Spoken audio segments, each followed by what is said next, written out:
James Calloway threw his navy dress uniform straight into the trash can. Not folded, not hung, thrown. His 6-year-old daughter Ava stood frozen in the doorway.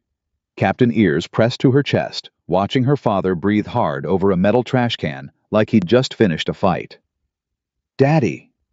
He turned, saw her face, pulled the uniform back out immediately. What am I doing? 3 years of raising her alone. 3 years of cold coffee and bad hair braids, and forcing himself to keep moving. And tonight, one phone call from his sister. One blind date he didn't want, and something inside him had finally cracked wide open. He pressed the uniform against his chest. Ava walked over, put her small hand on his arm, said nothing. That silence broke him more than anything. He was going on this date. Not for Carol, not for himself, for the little girl who deserved a father with a pulse. What he didn't know, what nobody told him, was that the woman waiting for him that night was worth more than $4 billion, and she was in more danger than he'd ever faced at sea. Drop your city in the comments. I want to see how far this story travels. Subscribe and hit the bell so you never miss what happens next. The uniform still smelled like salt water. James Calloway stood in front of his bathroom mirror at 6:47 on a Friday evening, staring at a man he barely recognized anymore. 41 years old. 2 deployment ribbons. 1 dead wife. 1 6-year-old daughter asleep down the hall clutching a stuffed rabbit named Captain Ears that her mother had bought the week before the diagnosis. He hadn't planned on going anywhere tonight. His sister Carol had other plans. "You are going?" Carol had told him on the phone that morning, her voice carrying the tone she reserved for situations she'd already decided. "James Raymond Calloway, I have watched you eat frozen meals and talk to a stuffed rabbit for 3 years. You are going on this date, and you are going to be a human being for 48 hours. I'm fine, Carol. You called me last Tuesday to discuss whether Captain Ears needed a new ear stitched. That rabbit is not your emotional support system. I am your emotional support system, and I'm telling you go." He'd hung up, made coffee, stared at the ceiling for 20 minutes. Then he'd called her back and said yes. Now he stood here buttoning his collar, feeling like a man dressing for a court-martial he hadn't committed yet. Down the hall, small feet hit the floor. 6-year-old Ava appeared in the bathroom doorway in her pajamas, hair wild, Captain Ears dangling from one hand. She studied her father with the serious expression she'd inherited entirely from her mother, the one that meant she was processing something important. "You look different," she said. "Different good or different bad?" She tilted her head. "Different scared." James crouched down to her level. Ava reached up without being asked and straightened his collar with 2 small fingers, the way she'd seen him do it 100 times. "Aunt Carol says you're going on a date," Ava said matter-of-factly. "Aunt Carol talks too much. She says the lady is pretty. Aunt Carol has never met the lady. She says you need to remember how to smile with your whole face." Ava demonstrated enormous theatrical all-teeth. "Like that, not the one you do when you're tired." James looked at his daughter and felt the familiar ache move through his chest, the one that arrived without warning and left just as quietly. It had been 3 years since Elena died. 3 years since Ava had drawn pictures that included her mother. 3 years since laughter in this house had sounded like anything other than effort. He kissed Ava's forehead. "I'll try the big smile," he said. "Promise. Promise." He left her with Mrs. Delgado from next door, a retired schoolteacher who brought homemade tamales and never asked James questions he didn't want to answer. Ava waved from the front window as he backed out of the driveway. Captain Ears lifted like a flag. James drove to the hotel where Carol had arranged everything, telling himself the whole way that this was nothing. Just dinner. Just conversation. A polite exchange between 2 adults, followed by a polite excuse and an early night. He had prepared for awkward. He had prepared for disappointing. He had not prepared for the woman standing at the hotel entrance in a simple cream-colored dress holding a glass of water. She wasn't drinking, staring at the parking lot like she was calculating an exit route. Her name was Catherine Webb. That was the first thing Carol had told him. What Carol had not told him, what Carol herself did not know, was that Catherine Webb was the sitting CEO of Webb Meridian Technologies, a corporation valued at somewhere north of $4 billion. She had been on the cover of Forbes twice. She had testified before the Senate Commerce Committee. She had been photographed on the front page of the Wall Street Journal, standing next to the Secretary of Defense. She was also at this precise moment pretending to look calm, while her left hand gripped her water glass with the knuckle-white tension of someone actively preventing a breakdown. James recognized that grip. He'd seen it in the mirror every morning for the first 6 months after Elena's funeral. He walked over, stood beside her, didn't say anything clever or rehearsed, just stood there for a moment like two people waiting for a bus and said, "You look like you're also here against your will." Catherine turned. She looked at him, really looked the way people rarely did, and something in her expression shifted. Not quite relief. Something more complicated than that. "My best friend arranged this," she said. "She's been threatening to do it for 8 months. My sister, 3 years. 3 years." Her eyes moved to his face with something that wasn't pity closer to recognition. "That's a long time to resist. I'm stubborn. So am I." They stood there another moment. "James Calloway," he said, and offered his hand. She shook it. Firm, direct. The handshake of someone who spent significant time in rooms full of people trying to underestimate her. Catherine Webb.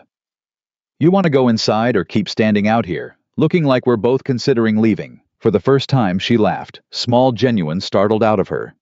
"Inside," she said. "But I want it noted, I'm only staying for dinner." Same. They stayed for 4 hours. The conversation didn't go the way James expected. She didn't ask him military questions, didn't do the thing people sometimes did. The impressed head tilt the "thank you for your service" delivered like a receipt. She asked him what he actually did on a ship. What broke. What he fixed. How navigation systems failed, and what it felt like when you were in open water with equipment that had stopped cooperating. He told her more than he intended. Then she asked about Ava. He mentioned her briefly, carefully. The way he always did, enough to explain his life, not enough to let anyone close to the part that still hurt. But Catherine listened with the kind of attention that made careful insufficient. "How old was she when Elena passed?" Catherine asked. She didn't flinch at the name, even though James hadn't offered it. Carol must have shared some things. She asked it the way you asked something you actually wanted to know, not the way you asked it to seem thoughtful. 3, James said. She doesn't remember much, which is both the mercy and the tragedy. Catherine was quiet for a moment. She turned her wine glass slowly on the table. "I think children carry things they can't articulate," she said. "The absence of someone gets into the walls of a house. She probably feels it even if she can't name it." James looked at her. "You sound like you know something about that." Something moved across her face there and gone like a cloud shadow on water. "My father died 5 years ago," she said. "The people he left behind have never stopped fighting over what he built." A pause. Some absences changed the shape of everything. He didn't push further. She didn't offer more.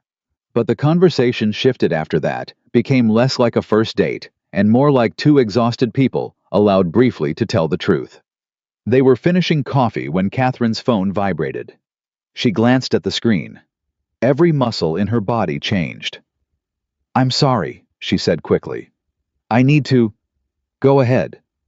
She stepped away from the table. James watched her move to the corner of the restaurant, and even from a distance, he could read the conversation in her body, the slight brace in her shoulders, the controlled stillness of someone choosing every word. Not a normal call. Not a colleague. Something that required armor. She came back 3 minutes later. Sat down. Picked up her coffee like nothing had happened. James said nothing. Then quietly, "Bad news." She looked at him with the expression of someone deciding how much to say. "My uncle called," she said. "He wants me to attend a family gathering this weekend, at my family's estate on the coast." She paused. "He frames it as optional. It is not optional." "What happens if you go alone?" The question landed differently than she expected. She could see her recalibrate. "Things I've been fighting to prevent become significantly harder to prevent," she said. "There are people there who want..." She stopped. Started again. "My father's company. His legacy. There are people in my family who have been trying to dismantle what he built. And they use gatherings like this one to create situations where I'm outnumbered and isolated." James set down his cup.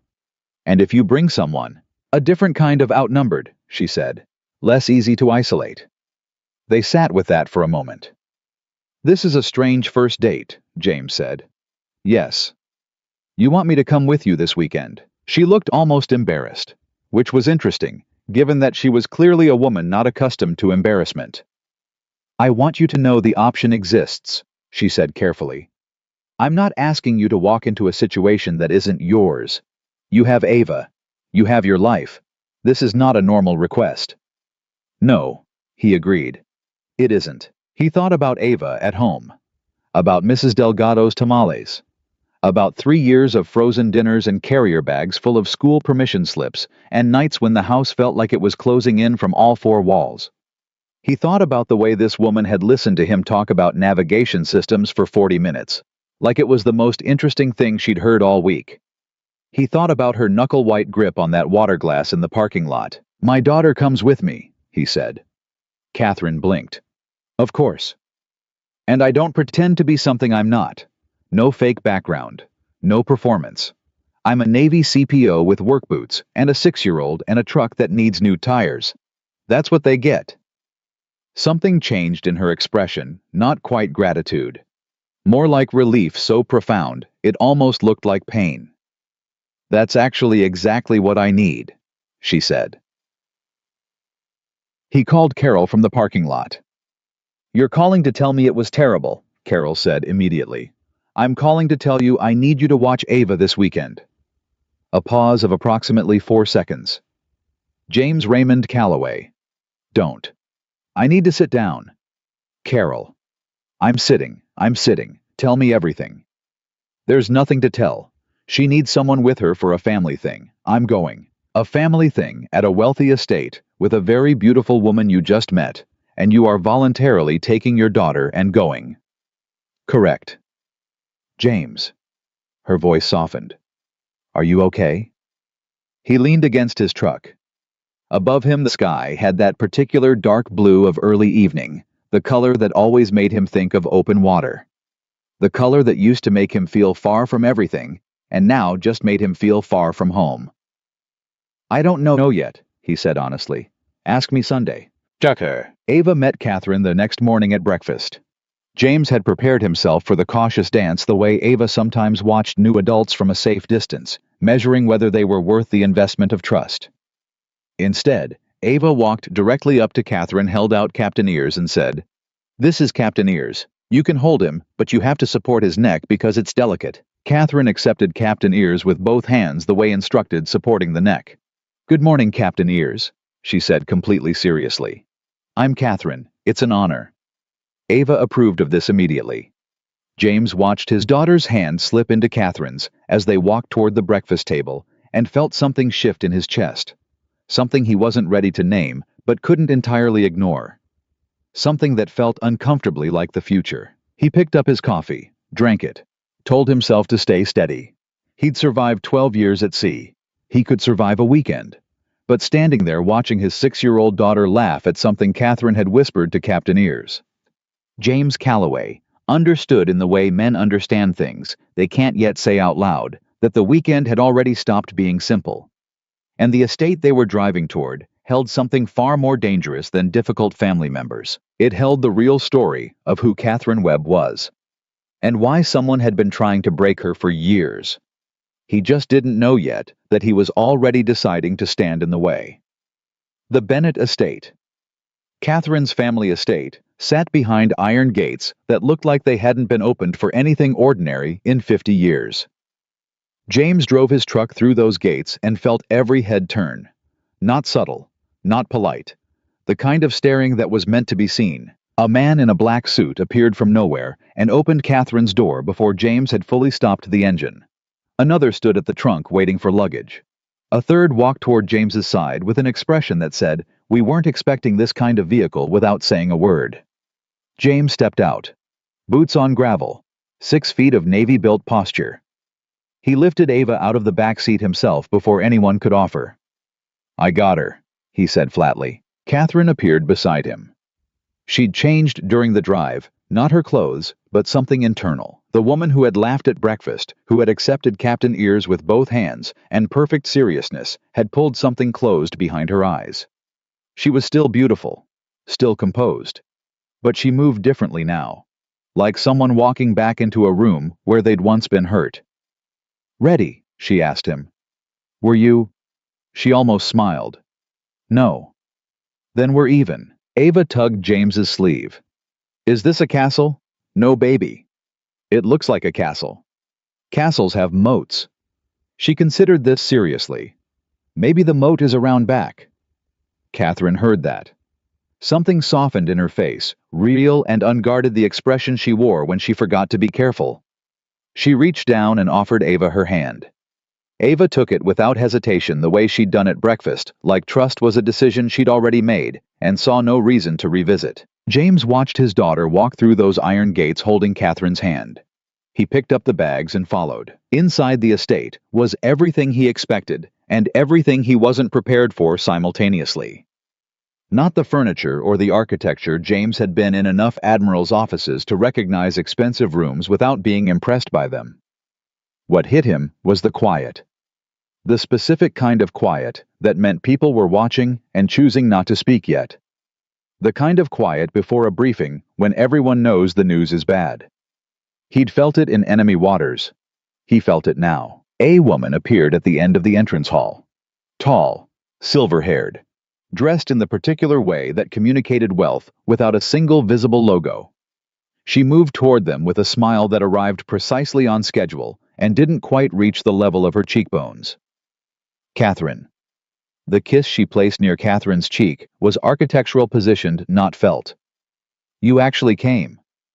"I said I would, Aunt Patricia. You say many things, darling." Patricia's eyes moved to James with the careful neutrality of someone conducting an assessment. "And this must be your friend." "James Calloway," Catherine said. "He's with me." "Yes." Patricia's gaze dropped briefly to James's boots, rose again. "I can see that." James extended his hand. "Ma'am." She shook it with 2 fingers.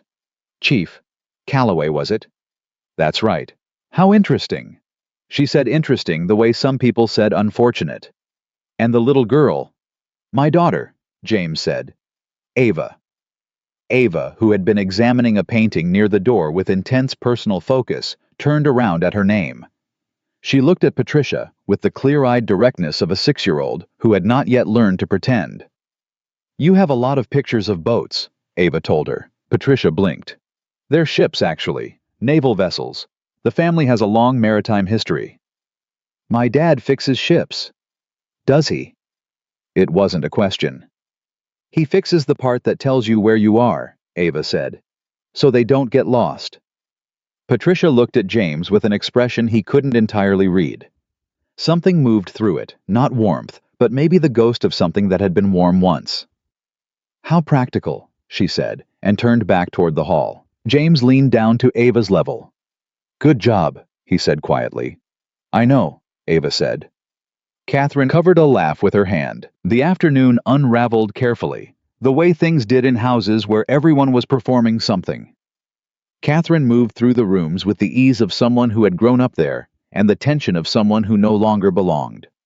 She introduced James to cousins, business partners, family associates, people who shook his hand and smiled with their mouths and calculated with their eyes. He recognized the pattern. Different uniform, same tactic. Establish the hierarchy early. Let the outsider feel the weight of it before anything is said directly. He'd grown up poor in coastal Virginia. He'd gone through Bud's training. He'd spent time in water cold enough to stop a man's heart. He was not particularly threatened by people with expensive watches. But he watched Catherine. That was the thing he couldn't stop doing. He watched the way she held herself differently around each person. Shoulders back, chin slightly elevated, every word measured before it left her mouth. He watched her answer questions that weren't quite questions. Navigate conversations that weren't quite conversations. Smile at things that weren't quite funny. And he watched the way she touched his arm occasionally. Not romantic, not performance. Just the brief contact of someone checking that solid ground was still there. I didn't say anything about it. He just made sure he was always within reach. Ava, meanwhile, had adopted the estate as her personal territory. She had found two young cousins of Catherine's around her age and absorbed them immediately into whatever game she was running.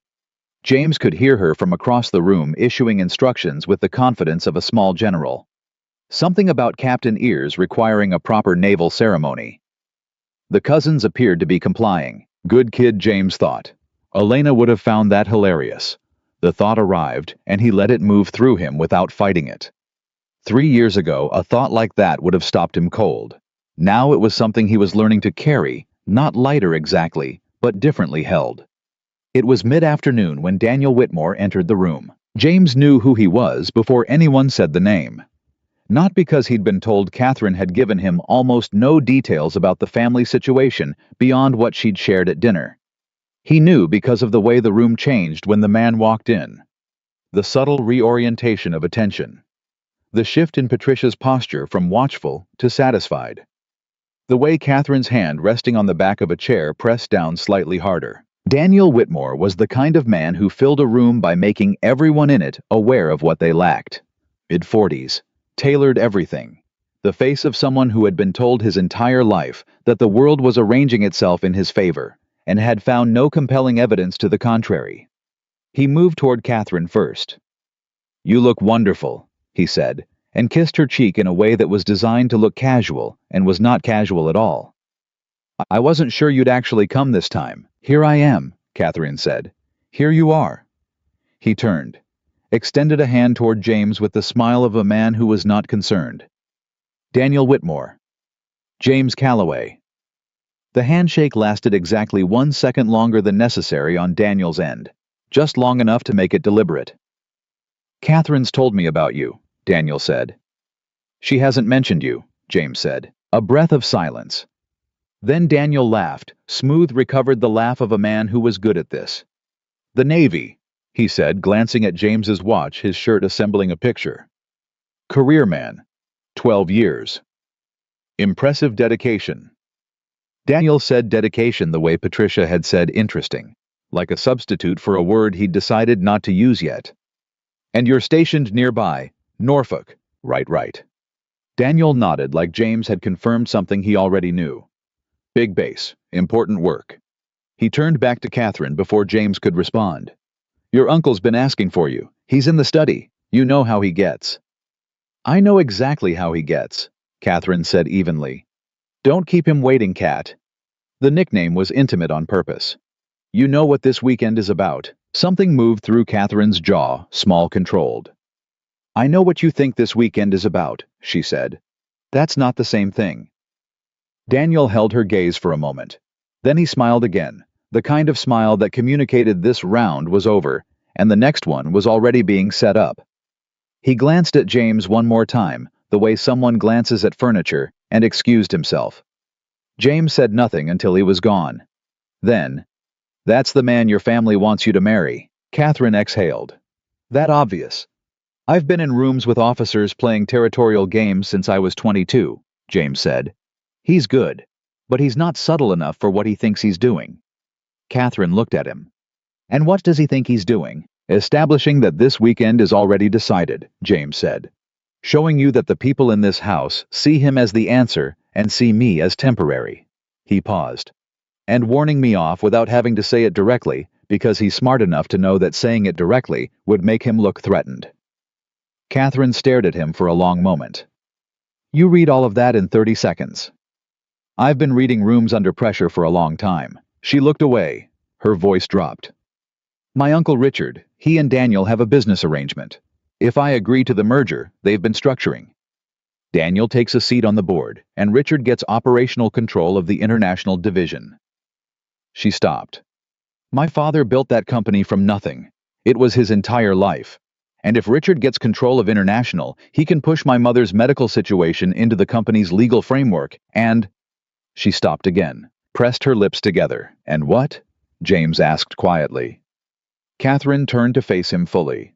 Her eyes were dry, but not because she wasn't feeling it, because she'd been trained since childhood to keep the feeling behind the glass. "My mother has early-stage dementia," she said. "She's not incapacitated. She still knows who I am. She still has good days. But Richard wants to file for legal guardianship, using company medical counsel doctors. He's paying to have her declared unable to manage her affairs, which would give him proxy over her shares. She exhaled slowly. If that happens, he gets the votes he needs to restructure the board. Daniel gets his seat, and my mother goes into a private facility where Richard controls the visiting arrangements. The room felt very quiet suddenly. James had heard operational briefings that changed the texture of every decision that followed them. This felt like one of those. "How long has he been building toward this?" James asked. 3 years, Catherine said. "Since my father died." James was quiet for a moment. Then, "Does he know you know?" "He knows, I suspect. He doesn't know how much I've documented." Something hardened in her expression, not cold, but resolute in the way that things become resolute after sufficient pressure. This weekend is his move. He's bringing in the family, the investors, some of the board members who owe him. He's going to create a situation where the engagement looks like a mutual decision, where I look like I've agreed to things I haven't agreed to, and then he uses that optics in the legal filings for my mother. "He's going to try to corner you publicly," James said. "Yes. Tonight probably, at the dinner." "The anniversary gala," Catherine said. "Yes." James looked across the room to where Ava had fully taken command of the younger cousins and was now directing what appeared to be a formal naval inspection of the stuffed animals. He thought about what it meant to protect something when protecting it cost you something real. He thought about Elena's last 6 months, the way she'd fought for every clear day, the way she'd made him promise to keep living out loud, even when the quiet felt safer. He thought about the years since, how he'd kept the promise in form, but not entirely in substance. How he'd built walls and called it discipline. He thought about a 6-year-old girl who slept hugging a sweater that still held traces of a smell that was fading year by year. He turned back to Catherine. "Tell me everything you've documented," he said. "Names, dates, who owes who. I want to know the structure before we walk into that room tonight." Catherine looked at him with an expression that was harder to read than anything she'd shown him so far. Not gratitude exactly. Something more complicated. The look of someone who had been fighting alone long enough that the concept of backup had started to feel theoretical. "You don't have to do this," she said. "You said that already." "I mean it." "Catherine." He waited until she met his eyes. "I showed up. I'm here. My daughter is over there conducting a stuffed animal inspection in your family home." He paused. "I don't abandon people I showed up for." She held his gaze for a long moment. Then she sat down, and she told him everything. It took an hour. James listened the way he listened in operational briefings, fully quietly processing the whole picture before asking anything. Catherine talked with the controlled precision of someone who had been holding this information at high pressure for a long time and was only now finding a container strong enough to hold it with her. By the time she finished, James understood the shape of it completely. Richard Webb had been patient, methodical. He'd used 3 years of grief and corporate transition to position himself where the leverage was maximum and the witnesses were minimum. He'd bought allies. He'd filed preliminary legal motions that looked routine. He'd cultivated Daniel as the acceptable public face of the whole arrangement, so that Catherine appeared to be choosing a future rather than having one constructed around her. It was, James thought, not entirely unlike a coordinated tactical maneuver, which meant it had a structure, and structures had weak points. "There's something he hasn't accounted for," James said. Catherine looked at him. "What?" "He's been working this angle for 3 years, James said. "He's built it around you being alone. Every calculation he's made assumes you're isolated, that the only people in that room tonight who know the truth are people he controls." James paused. He didn't plan for someone who walked in without owing anything to anyone in this house. Catherine went very still. "He can't use me," James said simply. "I don't have a seat on the board. I don't have shares. I don't have a career in this world that he can threaten. I have a naval salary and a truck that needs new tires and absolutely nothing for Richard Webb to leverage." He looked at her steadily. "That makes me the most dangerous person in that room tonight." Something shifted in Catherine's expression, something that had been locked for a long time, shifting in the direction of open. "You're sure about this?" she asked. "I'm sure about what's right," James said. That's all I'm ever sure about." From across the room, Ava's voice rose triumphantly. "Captain Ears is officially promoted to Admiral." The assembled cousins cheered. James stood, extended his hand to Catherine. "Get changed," he said. "Tell me what you need to happen tonight." She took his hand and stood, and for the first time since they'd driven through those iron gates, the tension in her shoulders dropped by exactly 1 degree. It wasn't much, but James Calloway had navigated by smaller margins than that. The gala started at 7. By 6:15, James had Ava settled in a guest room upstairs with Mrs. Chen, one of the estate's household staff, who had within approximately 4 minutes of meeting. Ava been fully recruited into the Stuffed Animal Naval Command and appointed official admiral's aide. Ava accepted this arrangement with the magnanimity of someone who had gotten exactly what she wanted. "You'll be right downstairs," Ava asked Captain Ears tucked under one arm. "Right downstairs," James said. "You need anything you tell Mrs. Chen and she finds me. Deal." "Deal." Ava grabbed his collar with her free hand and pulled him down to her level. She studied his face with that serious expression, the one that saw everything. "Daddy?" "Yeah, baby." "Is Catherine okay?" James paused. "Why do you ask?" "She smiles, but her eyes don't always come with it," Ava said simply. "Grandma does that sometimes when she's pretending." James looked at his daughter for a long moment. 6 years old, and she could read a room better than half the admirals he'd served under. "She's working on it," he said. Ava nodded like that was a satisfactory answer. "Tell her Captain Ears says she can borrow his courage. He has extra." James kissed her forehead. "I'll tell her exactly that." He found Catherine in the hallway outside the main ballroom, standing with her back to the wall, eyes closed, breathing the way you breathed when you were running internal calculations at speed. She'd changed into a dark navy dress, simple, structured, the kind of thing that said, "I belong in this room without asking permission." Her hair was up, her posture was perfect, but her hands were pressed flat against the wall behind her. James walked over, stood beside her, said nothing for a moment. "Captain Ears says you can borrow his courage," he said. "He has extra." Catherine opened her eyes. Whatever she'd been holding tightly behind them flickered something real and almost undone. Then she laughed, small and sudden, and some of the rigidity went out of her spine. "That kid," she said softly. "Yeah." She looked at him. "How do you do that? Stay that steady." "I'm not steady," James said. "I just learned what happens when you lose it at the wrong moment. You get steady by necessity." She held his gaze. "James, if this goes wrong tonight, it won't. You don't know that." "No," he agreed. "But I know what we're walking in with, and I know what they're walking in with, and I've been in enough engagements to know the difference between force and theater." He straightened his jacket. "Tonight is theater. They've built a stage. We just have to make sure they don't control the ending." Catherine exhaled, pulled her hands from the wall, stood straight. "Okay," she said. "Okay," he said. They walked in together. The ballroom held 200 people, and the specific pressure of a room where everyone had been told in different ways what the evening was supposed to conclude with. James felt it the moment they crossed the threshold. The alignment of attention, the arranged quality of the conversations, the way certain people were positioned near certain other people, as if a seating chart for human chess pieces had been drafted in advance. Richard Webb stood near the bar. James recognized him from Catherine's description, late 60s, the kind of physical authority that came from decades of never being the one to leave a room first. Eyes that moved constantly and settled briefly and moved again. "I was talking to 3 men." James didn't know, but the way they listened, slightly angled toward him, marginally diminished in posture, told him everything about the power structure without a word being exchanged.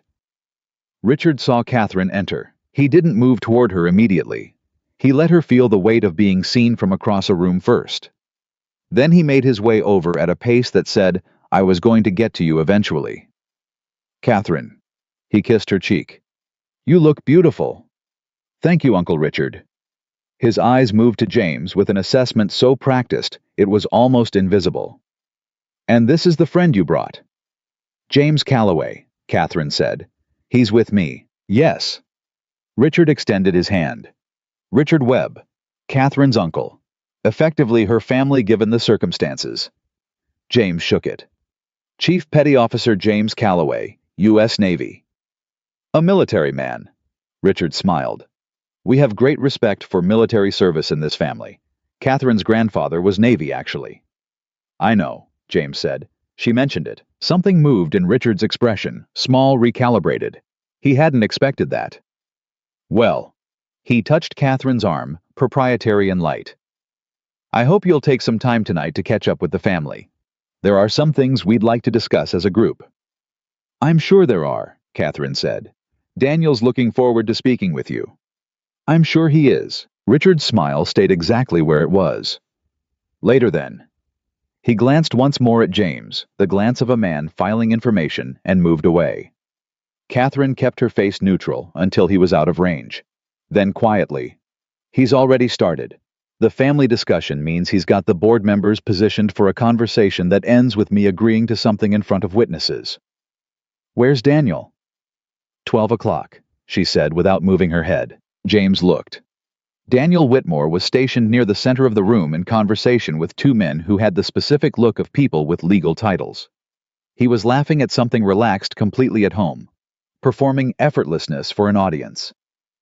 He's waiting for you to come to him, James said. That's always been the dynamic, Catherine said. I come to Daniel. The family comes to Richard. Everyone moves toward the gravity they've established. Then don't, James said. Stay exactly where you are. Let them come to you. Every time they have to cross the room, they're working harder than you are. Catherine looked at him. You've thought about this. I've spent 12 years in situations where the person who moves first telegraphs weakness, he said. Don't move first. So they didn't. They talked to the people who came to them. James said little and listened enormously the way he'd learned to do in briefings, collecting names, relationships, allegiances, the subtext beneath the conversation. He watched who looked at Richard before answering a question, who glanced at Daniel when Catherine spoke, who laughed a half-second after everyone else checking the room before committing. He cataloged it all. And then the dinner started, the table seated 40. James was placed, he noticed, at the farthest position from Catherine, that a rectangular table could geometrically achieve Patricia's doing, he suspected without confirmation needed. Catherine sat near the center, bracketed by Richard on one side and Daniel on the other. The positioning, so deliberate, it would have been offensive if it weren't so transparent. James sat between a cousin he'd never met and a board member named Garrett, who spent the first course explaining cryptocurrency infrastructure to James with the enthusiasm of a man who had recently been told he was interesting. James let him talk, kept his eyes on the center of the table. He watched Daniel lean toward Catherine during the salad course and say something close to her ear that made her jaw tighten. Watched Richard respond to whatever Catherine said with a slow, patient nod that communicated, I've already accounted for that objection. Watched the board members at the center cluster conduct their conversations at angles that kept shutting Catherine out of their field of view. Death by 1,000 small exclusions. He'd seen it done in military politics. He recognized the technique. The main course arrived. The room loosened slightly, alcohol and food, doing the work that social performance had started. Conversations grew louder. The formality breathed out by about 15%. That was when Daniel stood. He didn't tap a glass, didn't call for attention with any instrument. He simply stood and waited, and the room went quiet, because rooms did that for Daniel Whitmore.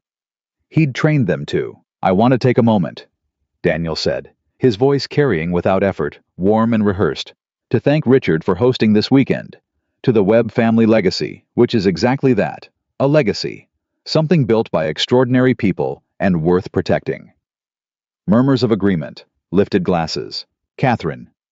Daniel looked down the table toward her with an expression of such careful warmth that James wanted to overturn the entire table. Your father built something rare, and everything we've been working toward as a family, as a business, is about honoring what he created, together. He said together like it was already settled. The room looked at Catherine expectantly. Richard watched her from 2 seats away with the patience of a man who had designed the moment and was waiting for it to execute. Catherine started to speak. And that was when Daniel looked down the table at James. The look lasted less than 3 seconds. But in those 3 seconds, it said everything Daniel had been too smart to say directly all day. It said, "You don't belong here." It said, "She'll choose the world she came from." It said, "Men with work boots and naval salaries and dead wives and difficult children don't end up at tables like this one." James felt it land. And then James stood up, not impulsively, not in anger. He stood the way he stood at attention, deliberate, grounded, aware of exactly what he was doing and why. The table went quiet in a different way. "I appreciate the sentiment," James said, his voice even. "A legacy worth protecting, absolutely." He looked around the table, board members, cousins, investors, family associates, all of them watching him now. "I've spent 12 years protecting things worth protecting. Not always in comfortable rooms, usually in the dark. Sometimes in water cold enough to stop a man's heart." Nobody spoke. "The men I've served with, they've missed birthdays, anniversaries, first steps, last breaths. They've carried the weight of other people's safety, while their own families carried everything alone at home." He paused. "They don't do it for recognition. They do it because some things are worth the cost." He looked at Daniel directly. "You talked about legacy, about honoring what was built." His voice stayed measured, calm, the voice of a man who had delivered difficult information in high-stakes environments his entire adult life. "But what I've watched today isn't honoring anything. It's dismantling. It's taking something a man spent his life building and restructuring it around what's convenient for the people he left behind." Richard shifted in his chair. "And there's a woman sitting at this table," James continued, "who has spent 3 years fighting to preserve what her father actually intended. While people who were supposed to protect her used those 3 years to maneuver around her. Legally, financially. And tonight in this room in front of witnesses." He looked at Richard now. "That's not family. That's leverage dressed up as love." The silence that followed was the kind that changes rooms. Then Daniel laughed, controlled, careful, the last instrument in his arsenal. "That's quite a speech," he said, "from someone who with respect has been here less than 24 hours. "Long enough," James said. "Long enough to understand a family you've never met. A business situation you have no expertise in." Daniel's voice stayed pleasant, but the pleasantness was doing different work now. "Catherine is fortunate to have someone so dedicated in her corner. But decisions at this level require more than loyalty, Chief Calloway. They require understanding what's actually at stake." "Tell me what's at stake," James said. "Tell this room what's actually at stake. Not the version for investors, the whole version. Richard's guardianship filing, the medical counsel he's retained, the proxy arrangement that Catherine's mother's shares would create." He watched Richard's face go very still. "Tell them that part." The room didn't just go quiet, it stopped, and Catherine stood up. James hadn't planned that, hadn't asked for it. But she stood straight, clear-eyed, hands steady, in a way they hadn't been all day, and when she spoke, the voice that came out was not the careful, calibrated voice she'd been using since they drove through the gates. It was something older and more solid than that. "My father's name was Thomas Webb," she said. "He started this company in a rented office with second-hand equipment and a business plan he wrote by hand. He worked 18-hour days for 11 years before it was worth what it is now." She looked at Richard. "He loved you. He trusted you. He put provisions in his will specifically designed to protect this company from being used as a financial instrument by anyone, including family." She paused. "Including you." Richard's expression was completely still. "I have documentation," Catherine said. "Financial records, legal filings, communications between you and Daniel's legal team going back 22 months. She reached into the structured clutch she'd been carrying all evening and placed a folded document on the table in front of her. "I also have a copy of the preliminary guardianship motion you filed for my mother 6 weeks ago, without informing me, using a medical evaluation conducted by a physician whose practice your holding company funds." The board members at the center of the table exchanged looks that Richard could not intercept fast enough. Daniel had gone perfectly, completely still. "I've been waiting," Catherine said quietly, "for the right moment to have this conversation, in front of the right people." She looked around the table. "Thank you, Uncle Richard, for assembling them." What followed was not dramatic in the way film scenes were dramatic. It was the particular chaos of powerful people realizing simultaneously that the ground had shifted and they were on the wrong side of it. Garrett, the cryptocurrency man to James's left, had pulled out his phone and was texting rapidly. Two of the board members near Richard were speaking to each other in low, urgent tones. Patricia had stood, then sat again, then looked at Richard with an expression that was starting to separate itself from his. Daniel said, "Catherine." "Don't," she said, simply, finally. Richard's composure held for approximately 30 more seconds. Then, "You don't understand what you're doing." "I understand exactly what I'm doing," Catherine said. "I'm doing what my father would have done." Richard stood. The practiced authority that had commanded rooms for 40 years was still in his posture, but the ground beneath it had changed. "This isn't over," he said quietly. "No," Catherine agreed. "It's not, but it's different now, because now other people know." He left the room. Daniel followed without speaking again. The remaining 40 people sat in a ballroom that felt like a different building than the one they'd arrived in 2 hours earlier. James sat back down. His heart was running faster than his face showed.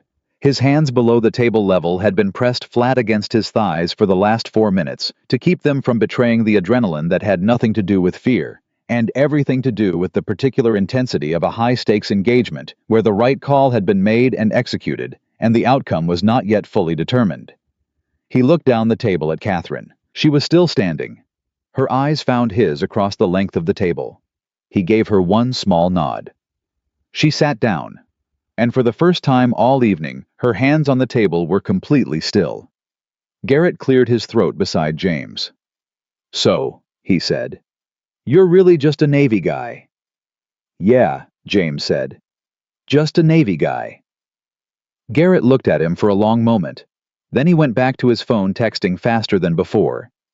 James reached for his water glass, drank, set it down. Upstairs, his daughter was conducting naval ceremonies with stuffed animals in the care of Mrs. Chen, completely unaware that the room below had just rearranged itself around a woman who had finally stopped fighting alone. He thought about Ava's words in the hallway. "Captain Ears says she can borrow his courage. He has extra." James looked at the folded document still sitting on the table in front of Catherine's empty place setting. 3 years of documentation.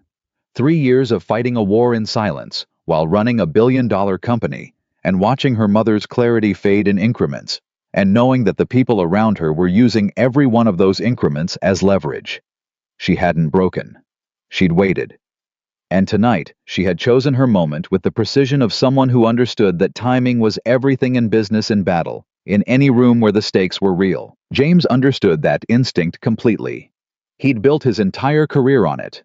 The dinner concluded without dessert being served. Nobody seemed to notice. The drive back from the estate happened mostly in silence. Ava had fallen asleep within 10 minutes of leaving Captain Ears tucked under her chin. Mrs. Chen's goodbye, still warm on her cheek. The coastal road was dark, and the truck's headlights cut through it steadily, and James drove the way he did everything without wasted motion, without unnecessary noise. Catherine sat in the passenger seat with her heels off, and her feet tucked beneath her, and stared at the road ahead like she was reading something written there that only she could see. James didn't push. He'd learned across years of working with people under pressure that the window after a high-stakes engagement was almost more critical than the engagement itself. What people needed in that window was rarely conversation.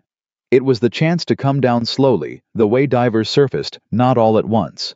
Not with sudden pressure changes, but in careful stages that let the body remember what normal felt like. So he drove, and after about 20 minutes, Catherine said, "I keep waiting to feel relieved. Does it come? I don't know yet."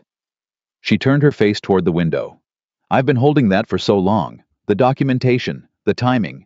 Every conversation I had with Richard for 2 years, knowing what he was building, and knowing I had to wait until the moment was right." She paused.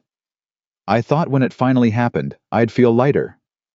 "Do you feel heavier?" She considered that. "I feel like someone cut a rope I'd been hanging from," she said. "Which should mean I'm free. But I forgot to check what was below me before they cut it." James kept his eyes on the road. "That's an honest way to put it." "I don't have a dishonest way left tonight." He glanced at her. "What happens tomorrow?" "My legal team gets involved by morning. The board members who were at that table, 3 of them, have been on the fence about Richard's restructuring proposal for months. Tonight moved them. She exhaled. The guardianship filing gets challenged. My mother's independent medical evaluation gets scheduled. Daniel's arrangement with Richard becomes a matter of corporate record. A long pause. And my uncle, who I have spent every Christmas with since I was 4 years old, will probably not speak to me again. How do you feel about that? I feel like I did what my father would have done, she said. And I feel like that answer is both completely true and completely insufficient. James said nothing. He understood both of those things existing at the same time, without contradiction. You didn't have to stand up tonight, Catherine said. I want you to know that. What I asked you for this weekend, I asked you to be present. To be someone standing beside me. I didn't ask you to. I know what you asked for. Then why did you... James was quiet for a moment. The road curved and he followed it. Because Daniel looked at you like you were a problem he'd already solved, he finally said. And I have spent my entire adult life next to men and women who give everything to protect people who will never know their names. Good people. People who do the work without the recognition and without the options. He paused. And I have no patience left for people who inherit their position and mistake it for merit. Catherine looked at him. Also, James said, he said something about Ava. He mentioned her at dinner, Catherine said carefully. That a man with a child at home. I heard. She waited. Nobody gets to use my daughter as a measurement of my limitations, James said. The words were quiet. They were also not negotiable. Not ever. Catherine held that for a moment. Then, she's extraordinary, you know. Ava. I know. She told me at breakfast while you were getting coffee. She said her mother taught her that brave people aren't people who aren't scared. They're people who do the thing anyway and tell the truth about being scared after. Catherine paused. She said you do that. James kept his eyes on the road. She's 6, he said after a moment. She's 6 and she's completely right, Lee. The truck moved through the darkness. In the back seat, Ava made a small sound in her sleep and resettled, and Captain Ears slipped slightly, and James reached back with one hand without looking and steadied him automatically. Catherine watched him do that. She said nothing. But something in her expression shifted not toward romance, not toward anything declarative or simple. Toward something quieter and more fundamental than that. The recognition of a person who was exactly who they said they were, all the way through, even when nobody was watching. They reached the hotel at 11:30. James carried Ava in without waking her, which was a skill that took approximately 8 months to develop, and which he considered one of his more significant professional achievements. He settled her in the bed, tucked Captain Ears in beside her, and stood there for a moment in the dark, listening to her breathe. Elena used to do that. Stand in the doorway of Ava's room at night and just listen. When James had asked her once what she was listening for, she'd said proof that everything I love is still here. He understood that now in a way he hadn't then. He pulled the door halfway closed and found Catherine in the small sitting area of the adjoining room, shoes still off, sitting on the couch with her phone face down on the cushion beside her. She'd taken her hair down. Without the architecture of the gala behind her. She looked different, not diminished, but more present. More like the woman in the cream-colored dress who had gripped her water glass in a hotel parking lot and looked like she was calculating an exit. Your team reached out, he asked, nodding at the phone. 3 of them. And the board member Garrett, the one sitting next to you.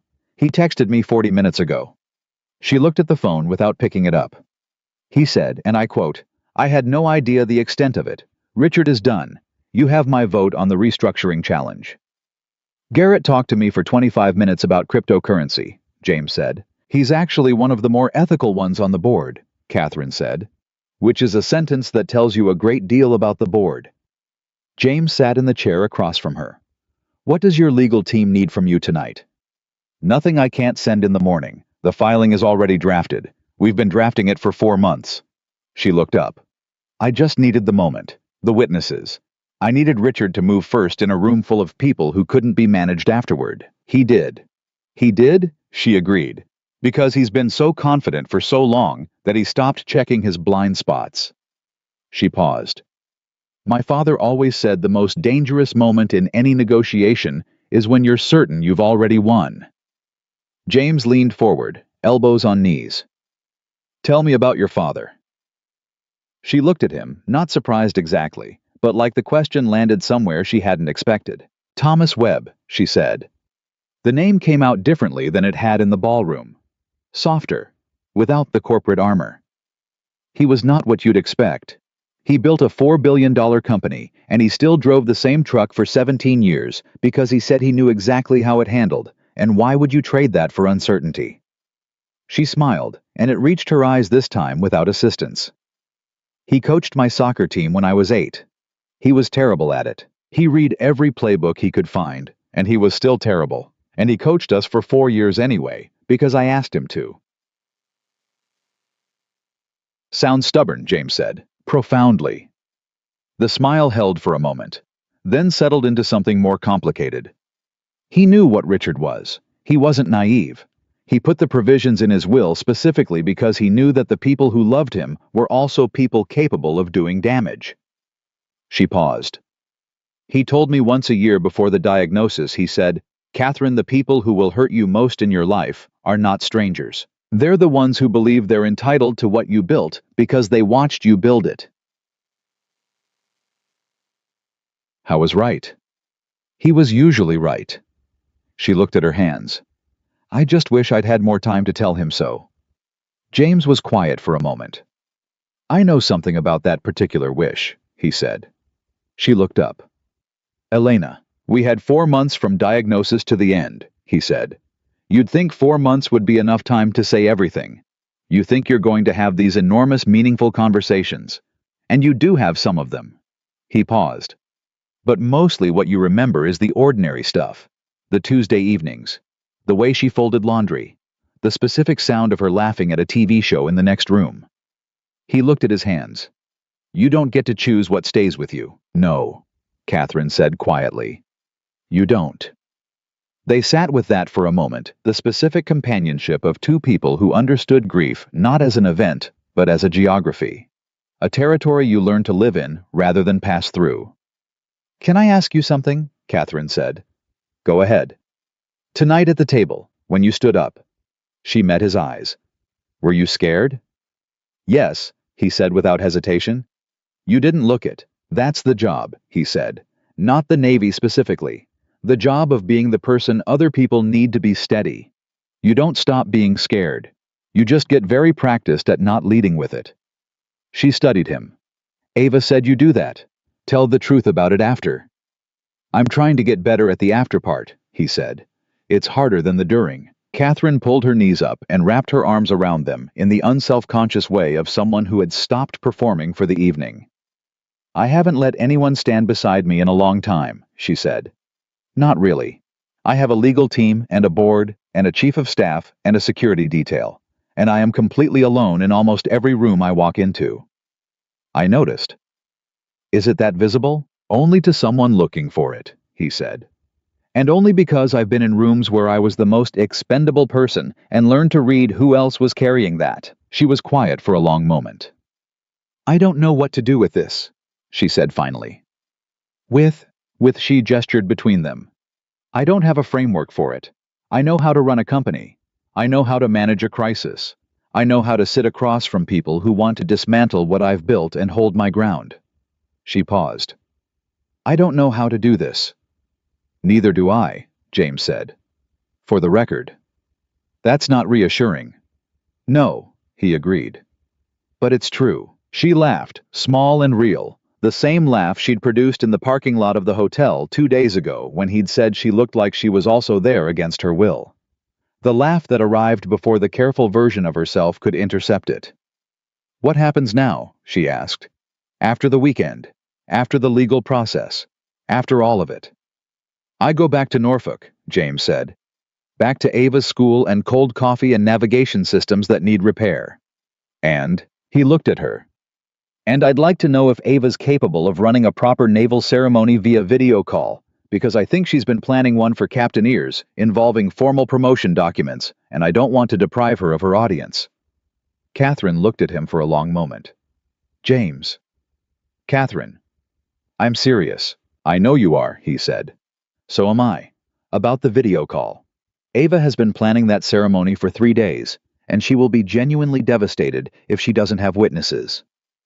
Something moved through Catherine's expression, not quite tears, but the particular brightness that lived near them. "Okay," she said. "Tell her I'll be there. She'll want it in writing." "She can have it in writing." He stood. "Get some sleep. You've got calls starting at 7 and a legal filing that's going to be on 6 financial news channels by 9 a.m. She looked up at him from the couch, smaller somehow without the heels and the armor. "James." "Yeah. Thank you." She said it plainly. No performance, no calibration. Just the word held out without ceremony, the way Ava had held out Captain Ears, trusting the other person to take it with both hands and treat it carefully. He nodded once. "Good night, Catherine."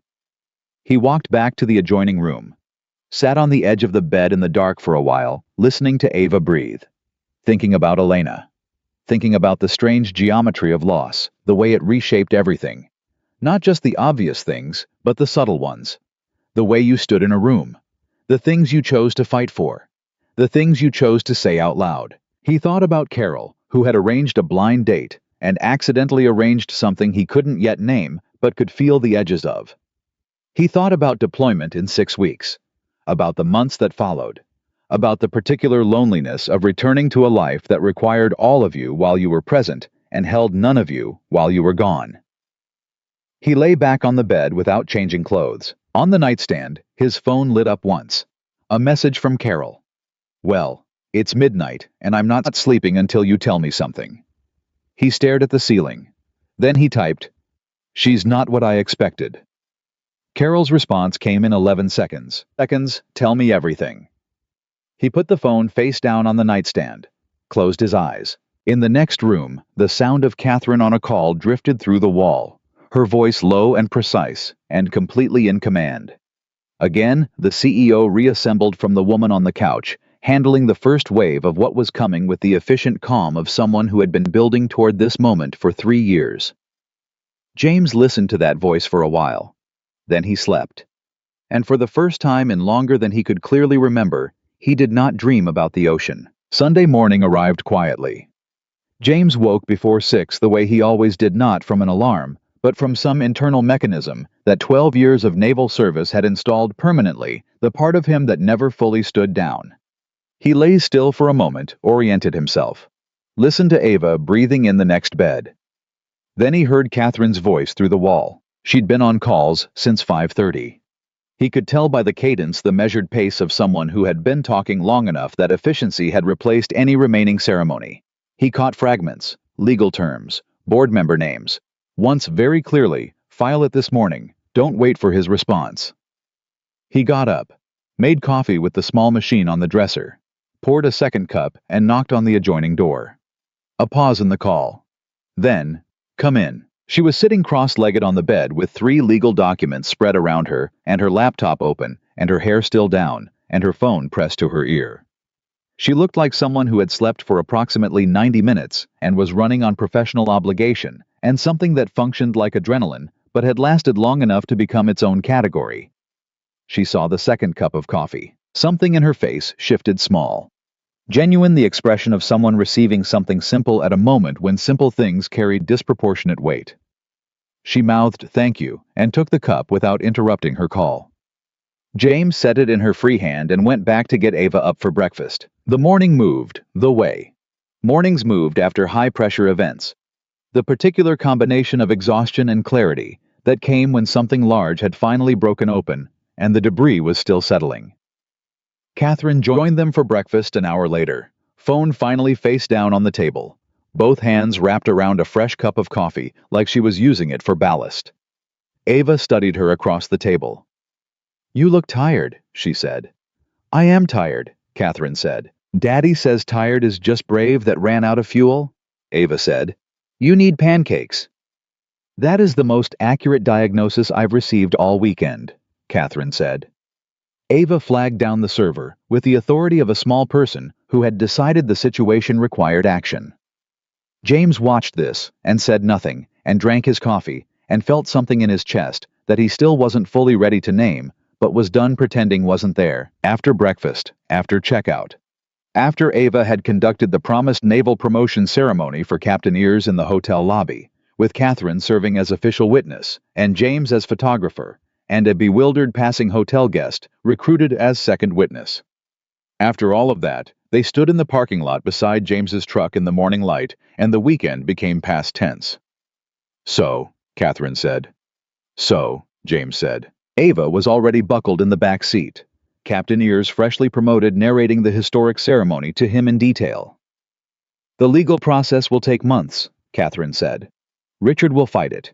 He has resources, and he's not someone who accepts outcomes quietly. I know. My life for the foreseeable future is going to be complicated. Publicly. There will be media coverage, financial news, possibly congressional interest given the scope of the corporate filings." She paused. "I want you to understand what being connected to that looks like from the outside." "Catherine, I'm serious. You have Ava. You have a career. You have a life that doesn't need my family's legal drama in it." James looked at her. "Are you trying to talk me out of something I haven't said yet?" She stopped. "Maybe." "Why?" She looked at him with the direct honesty that had replaced everything careful about her somewhere between the ballroom and the parking lot of this hotel. "Because it's easier to control the exit than to wait for someone to decide you're too much," she said quietly. "I've been doing that my whole adult life." James was quiet for a moment. "Elena did that too," he said. "In the first months after diagnosis, she kept creating distance, giving me ways out. She said she didn't want me to stay because I felt trapped." He paused. "I told her the same thing I'm going to tell you. I'm not someone who stays because I don't know how to leave. I'm someone who stays because I've decided to. Those are different things." Catherine looked at him for a long moment. "I have a deployment in 6 weeks," he said. "I'll be gone for 4 months. I can't change that timeline, and I wouldn't ask you to put anything on hold for it. But I'd like to come back to something that's still in progress." He paused. "If that's something you want." "Something in progress," she repeated. "That's the honest version of it," he said. "I don't have a cleaner one." She looked at the truck where Ava was still talking to Captain Ears about the ceremony. Then she looked back at James. "Okay," she said. "Something in progress." He nodded once, got in the truck. She stood in the parking lot and watched them drive away. In the back seat, Ava pressed her face to the window and waved until Catherine was out of sight. James watched his daughter in the rearview mirror and drove toward Norfolk and tried not to think too hard about the particular feeling of leaving something before you were ready. He'd gotten very good at that over the years. He wasn't sure that was something to be proud of anymore. The weeks that followed were ordinary. In the way that weeks were ordinary when something underneath had fundamentally changed, but the surface hadn't caught up yet. James fixed navigation systems, packed school lunches, braided Ava's hair badly, attended a parent-teacher conference where Ava's teacher told him with great warmth that Ava had given an entirely unprompted presentation to the class about naval promotion ceremonies and their historical significance. He called Carol on the way home. "Her teacher says she's a natural leader," he said. "She gets it from her father," Carol said. "Don't deflect. Tell me about Catherine." "We talk," he said. "You talk." "Most nights, after Ava's in bed. Sometimes in the morning if her schedule allows." He paused at a red light. It's not simple, Carol. Nothing worth anything is simple, James. She's dealing with the legal situation, the media attention. Her mother's evaluation came back last week. Independent physicians confirmed early stage manageable. The guardianship filing is getting dismissed." He exhaled. "Richard retained outside counsel and is contesting the corporate restructuring. It's going to be a long process." "How is she holding up?" "I thought about the call 3 nights ago." Catherine's voice at 11 p.m. The composed exterior cracked just enough to let through the real version of how the day had gone. He thought about how she never asked him to fix it.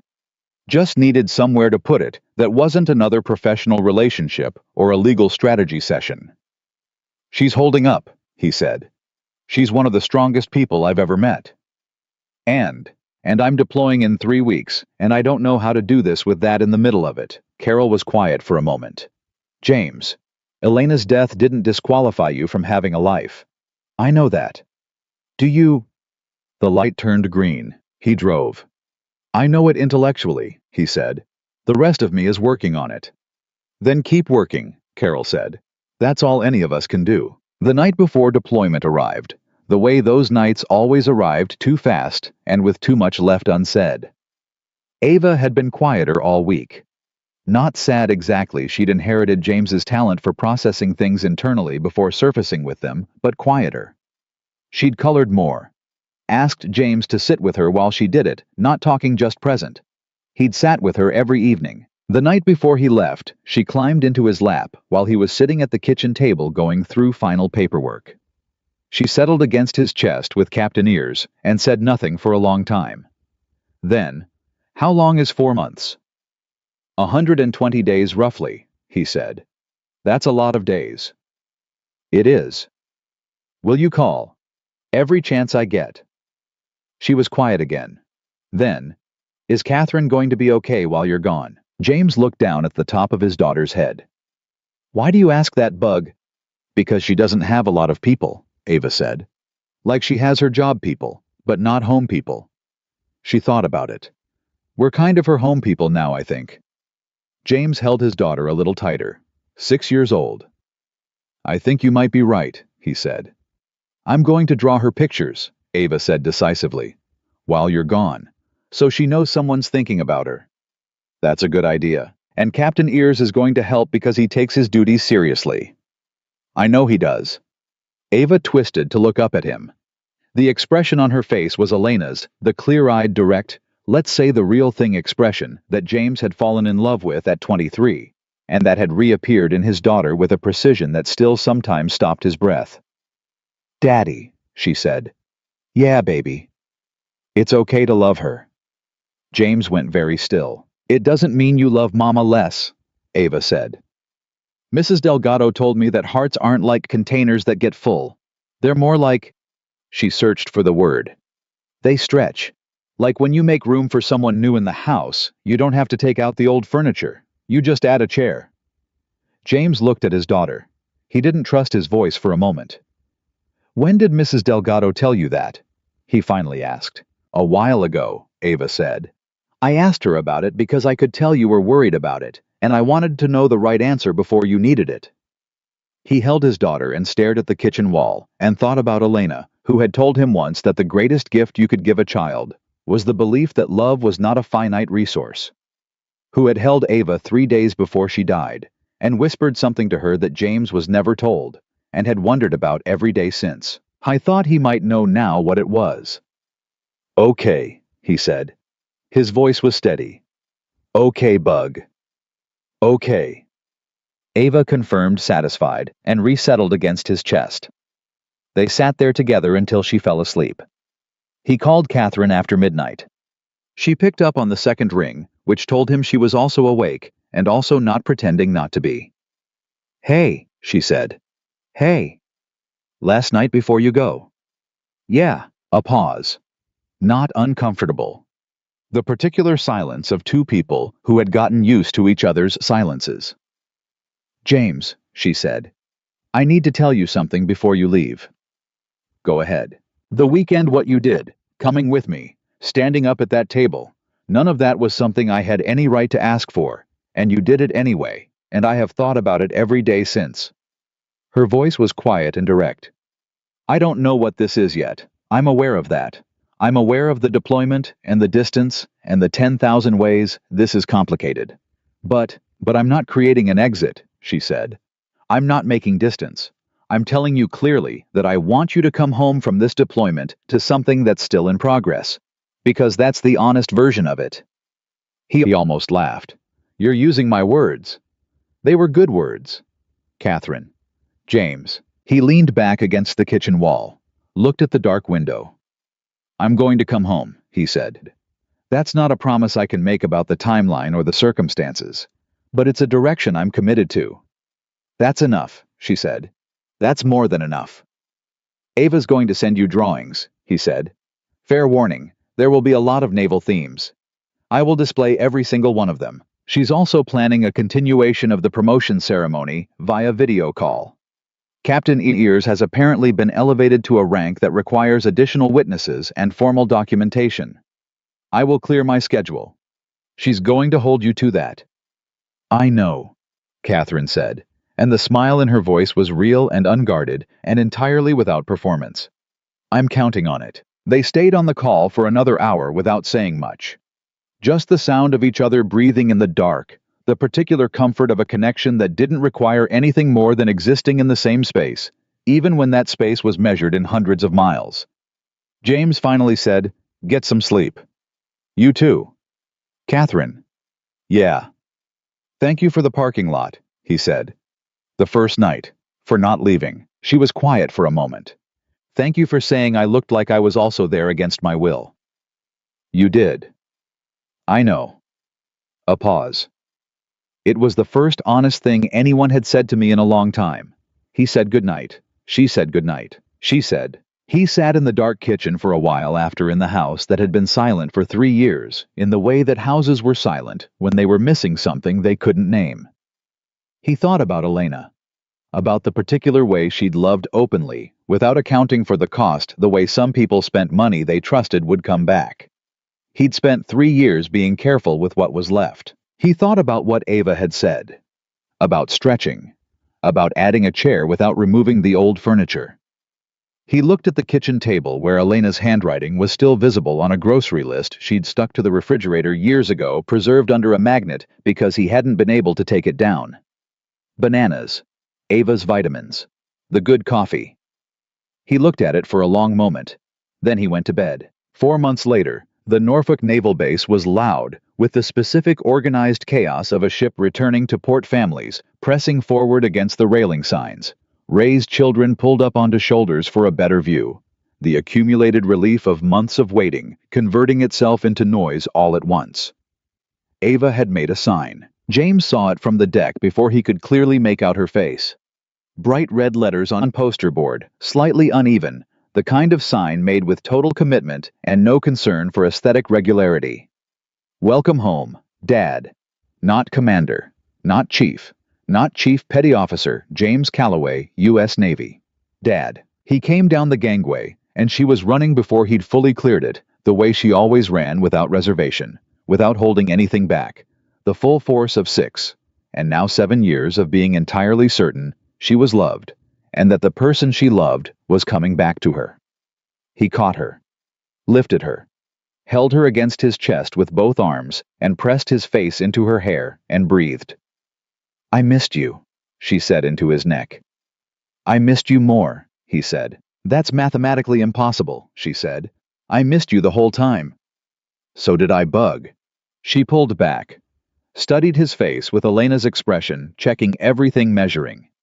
Then she nodded, satisfied with what she found. You look okay, she declared. I am okay, he said. Good. She squirmed down. Come on, she's right here. She came, Daddy.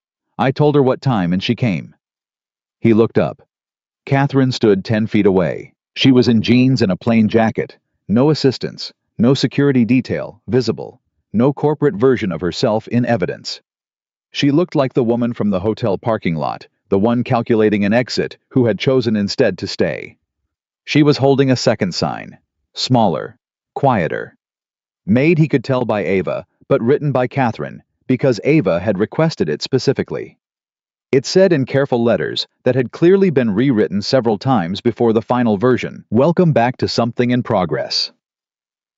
James looked at that sign for a long moment. Then he looked at Catherine. She shrugged slightly, a gesture that said, Your daughter is very persuasive, and also said I wanted to be here, and also said I'm not building an exit all at the same time. He crossed the distance between them. He didn't say anything. Neither did she. Ava grabbed both their hands and pulled them toward the parking lot with the decisive authority of someone who had arranged this reunion and was now moving it to the next phase of the agenda. Captain Ears has been waiting 4 months for the continuation ceremony, she announced. We are not delaying. They followed her, and James Calloway, Navy man, widower father. The person who had spent 3 years building walls, he called discipline, walked off that dock, holding his daughter's hand, beside a woman who had stopped building exits into a future that was not clean or simple or certain, It was better than certain. It was chosen. And the strongest men are not always the ones who survive the ocean. Sometimes they are the ones brave enough to walk away from the water, look at what's waiting for them on the shore, and decide with full knowledge of what love has cost them before that it is worth it, that it has always been worth it, that coming home is not a betrayal of what was lost. It is the most faithful thing a man can do with the life that remains.